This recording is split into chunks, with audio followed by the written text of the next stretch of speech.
আজকের এই উত্তরাঞ্চলীয় যে এনজিও প্রধানগণ রয়েছেন এবং প্রতিনিধিগণ রয়েছেন তাদের সমাবেত একটি সমাবেশে মত বিনিময় অনুষ্ঠানের আজকে সম্মানিত সভাপতি, আজকে এখানে যারা প্রধান অতিথি রয়েছেন আমাদের ওমেন গেটের সভাপতি রয়েছেন এবং যারা আপনারা বিভিন্ন জেলা থেকে এসছেন,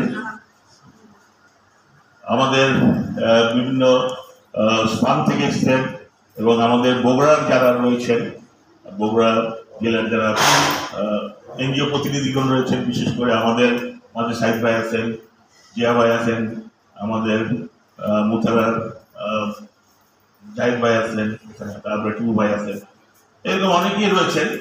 আজকে আসলে মূলত এই একটি সমাবেশে উপস্থিত থাকতে পেরে আমি নিজেকে আন্তরিকভাবে ধন্য মনে করছি। এই যে আপনারা এসেছেন বিভিন্ন দূর দূরান্ত থেকে, আমি একটি ছোট একটি সংগঠন করি এখানে, আমি এখানে রয়েছি এবং এটি আমাদের নিজস্ব উদ্যোগে করা একটি সংগঠন। এই সংগঠনটি একদম নিজেদের উদ্যোগে, কারণ আমরা যখন ইয়াং ছিলাম, যখন কলেজে পড়তাম, ঠিক তখন থেকে আমাদের যাত্রাটা শুরু করেছিলাম এবং সেই 1979 সাল থেকে, এবং আজকে আমরা এখানে এই পর্যায়ে এসে দাঁড়িয়েছি। যাই হোক, এই অনুষ্ঠানে আপনারা এসেছেন, এই জন্য আপনাদের সবাইকে আমি এই প্রতিষ্ঠানের পক্ষ থেকে আন্তরিক ধন্যবাদ এবং কৃতজ্ঞতা জানাতে চাই এবং সার্বিক যে সহযোগিতা আমার পক্ষ থেকে আপনাদের প্রয়োজন দরকার, বা যদি কোনো সমস্যা ফিল করেন আমাদেরকে জানাবেন, আমরা চেষ্টা করি সেই সমস্যাগুলো সমাধান দেওয়ার জন্য। তবে আমরা হয়তো অর্থনৈতিক কোনো সহযোগিতা দিতে পারি না, কিন্তু আমরা আমাদের দিক থেকে যে নৈতিক সহযোগিতা প্রদান করার দরকার আছে, হয়তো আমরা সেটি করে থাকি। যাই হোক, আমার একটি আসলে প্রোগ্রাম রয়েছে, আমার একটু সারিয়াকান্দিতে যাওয়া খুব দরকার, কারণ এটি আমার পূর্ব নির্ধারিত একটি প্রোগ্রাম, যার জন্য আমি যেহেতু জিনা ভাই এখানে আসবেন, এই কারণে আমি অপেক্ষা করছিলাম।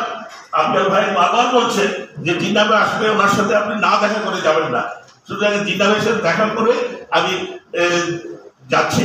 তো আমি জিনা ভাইকে অসংখ্য ধন্যবাদ দিই যে তিনি আমাকে এই সম্মানটুকু দিয়েছেন। তো আমি আপনাদের সবাইকে ধন্যবাদ দিয়ে আমি বিদায় নিচ্ছি। আপনারা ভালোভাবে অনুষ্ঠান করেন, আশা করি পরবর্তীতে আপনাদের সকলের সাথে দেখা হবে। ধন্যবাদ সবাইকে।